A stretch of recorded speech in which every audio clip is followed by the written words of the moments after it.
Okay, thank you so much for still joining us, our viewers out there. Like we mentioned earlier, if you want to get interactive with us, all you need to do is to visit our Facebook page, that's KBN TV, and leave us a comment there, and we can get interactive. If you have a Topsa decoder, even better, tune in to channel 102 and let's get interactive. Now, I am joined on set by Mr. Charles Mubambe from the Education Foundation in Zambia, and we'll be discussing education for inmates across all correctional facilities in Zambia. Mr. Mbambe, good to see you and welcome to Daylight. Thank you so much for having me, and good to see you, Tapelo. Okay. Now, first things first, I would like to find out, why is education in correctional facilities so important? You see, if we want to see a better Zambia, if we want to see a Zambia that will be able to bring out everyone, the best in them, we have to look at education in correctional facilities. The reason why correctional education is important in correctional facilities is because we want the prisoners to be law-abiding citizens. And also, you know, an empty soul without knowledge, without purpose, it's more like they are dead. They don't have any future to look up to. They don't have any hope to become better. So now, when they are educated, they will have that sense of meaning. They will become people that will have opportunities to look around and become better in society, which means that even in society, the environment is going to be safe, as well as they will be able to do much with their families. Because, you know, crime is very selfish, because it only look at about that person the satisfaction. But when they have that education, they will be able to spread that purpose that they have with the people around them. Okay. Now, there's one word that is there on your objectives and everything. I want to find out, what is recidivism? Recidivism is a word that talks about a criminal. After they are released, then they are in society, then they reoffend.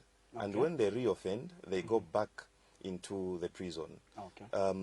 I could say it is a tendency of ex-convicts going back into the prison. Okay, so it's now when an ex-convict fails to integrate in society and goes back. Goes back, yes. They fail to observe the laws. They observe to stay aligned with their lives. So then because, you know, recidivism comes in as a sense of emptiness. Okay. You have released someone who has no purpose. Oh. You have released someone who has no hope. You have released someone who has no potential. You have released someone who's not able to do anything with their lives. You have released someone who's who is condemned. They've been condemned during the sentence, and now they are condemned when they are released. So now, this is the person, they will be able to go to recommit the crime, then they go back into prison. Okay. Now, let's look at the relationship between recidivism and correctional education. Yes. Recidivism, the only way we can work around recidivism is by educating the prisoners. Okay. Like I mentioned earlier, the potential, the employment, the opportunities, and the meaningfulness of life. With education, it means that person will be unable to recommit. Someone is empowered with education. Someone is empowered with literacy. They're able to read and write. So now, since they're able to read and write, they will be able to read the law. They will be able to read the constitution. They will be able to reason better. So as a result, they will not recommit. So that's why there's that link between recidivism and correctional education. So you take away that correctional education, recidivism will go up. Recidivism will increase. Recidivism is not something that we can joke around with, because when someone is released and they recommit, and then the new convicts, they are also committing, it means the environment for every citizen is not at par. Okay. Yes. Okay. Now let's look at the aspect of skills. Can skills be enough to an ex-offender? I could say yes. Okay. You know, skills like carpentry, metal fab, skills, bricklaying, some sort of engineering. Should I say it's more practical? Okay. When someone is idle, Tapelo, issues become different. Okay. When someone is just empty, they will not find anything to do in society. So now, the skill that they learn while they're in prison, it is the skill that they are going to exercise in society. And, you know, skills, also, you know, there are people that academically they don't perform better. So now with the skill, when they have that skill and they embrace and they sharpen up, they will be able to open a shop for maybe carpentry.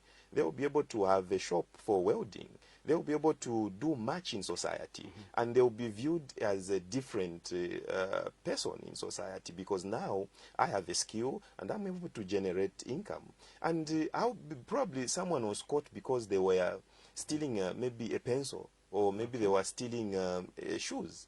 But now I have a skill and I'm able to generate some income for my family, and also pay tax. Imagine a prisoner comes out and they pay tax. And they pay tax. Yes, it Okay. becomes interesting. Yeah, it does become interesting. Now let's look at what you've talked about, recidivism and its relationship with correctional education. So let's look at correctional education specifically. What is correctional education? Correctional education is any form of education that is carried out in prisons. But I want to highlight something to you, Tapelo. Recently, the word prison was replaced with correctional. So now, because we want society to understand, that's why we are saying prison. But otherwise, we are supposed to say correctional facility. Yes, okay. But anyway, for the sake of the viewers, we are going to say prison. Okay. So now, getting back to your question, prisons, that's a place where people find meaning, right? And also, I want to say that when that education that is carried out in any form, okay, it is any activity that will be able to be laid out to the prisoners. So I could say that it is any educational activity, whether vocational or academic, or any form, elementary, any form. I want to take you back before the 1964, Tapelo. In 1964, there was an education that was presented, which was elementary education. But that elementary education, it was only presented to the white prisoners. And then the black prisoners, who were called non-white, they were not presented with that education. So this fight for a form of education into prison, it has been there for a long time, even before independence. Okay. Okay. Let's talk about juveniles in correctional facilities. What does the law say about such one? Okay. A juvenile is someone between the age of 19 and 9. Okay. So what the law says is that when a child, a juvenile, is convicted, they don't go into the prison, the many prison. They will go into the approved school. Okay. And those are just the ones that have minor offenses, and they have these not really big issues with them. It's just minor issues, and they are troublesome in society. I will also tell you that sometimes, even you as a parent, you have a child who is stealing, and you know that person is not, the child is not caught, you can take them there for reformation. Okay. It is a beautiful place. Now, talking about reformation, and you talked about approved school, I want us to talk about approved school and reformatory school. What's the difference between the two? Okay. They are within the same range. Okay. An approved school, like I explained, it's for juveniles between 9 and 19, and also the severity of the punishment. Okay. Okay, so for reformatory school, it is for those 20, 21, 23, somewhere there. They are taken to a reformatory school, and then it also, that's why there's those children with murder cases, severe cases. That's reformatory school. Reformatory school, For them yes. to reform. For them to reform, yes. They are taken there, and then they are given some programs. And also, I will mention that when a child in an approved school, they commit an offense, they are taken into an approved school, and then they are released. Again, they commit another offense. They will be taken to a reformatory school, because no matter their age, they will say, okay, this person has been committing sin, and this is not ready to change. So they will take them to somewhere where there is a stiff environment for them to reform. So a reformatory school, it's for children that are 20, 21, and severe cases are taken there. Okay. Now, there's a whole lot of stigma that surrounds ex-convicts. So I want to find out from you, what can be done to make sure that when a prisoner or a former inmate is released, they are not stigmatized in society? Tapelo, that is your job. That is your job as KBN TV, as Tapelo, our journalist. That is your job. To ensure there are people that are committing crime every day, crime, but then they are not caught. But just because someone is reforming, then they begin to laugh. There's this stiff atmosphere in Zambia where you can laugh at anyone with whatever. with impunity. Yes, impunity. Whatever their weakness, you are there to bite them. But I could urge all media houses to take interest and sensitize. And we know as EHF will be there to do that, but we need support, and the support must come from you, Tapelo. Okay. Do you think quality education can be attained in correctional facilities? Yes, it can be attained. But quality education to be attained, remember that the budget for the education sector is not adequate. Okay. And I should mention to you that prisons, they only have an alternative budget. They don't have a budget that, if you read the budget itself, correctional education is not there. Okay. So now, it will be able to, we are able to attend that if we increase adequate funding into correctional facilities, okay, correctional education, because resources are needed. A lot of resources. People are ready to learn. Prisoners are ready. Juveniles are ready. Teenagers are ready to learn. They are ready to embrace change. But now, because of the little resources that are there, it is very difficult to really attain it. But I would say it is attainable if we increase support, we increase funding into correctional education. Let it be included into the national budget, so that at the end of the day, the purpose for which correctional education was formed will be able to be carried out successfully. Okay. Now, the country next year, 2021, will be going into a general election. Yes. And seeing that you are spearheading education in correctional facilities, I want to bring out this question to you. Can a prisoner be given the right to vote? Can they be given this privilege? You see, there's this picture when someone is in prison, right? The picture is they must be punished and they must be condemned for good. Okay, we understand they are being punished because the freedom of movement, the other freedoms are not there.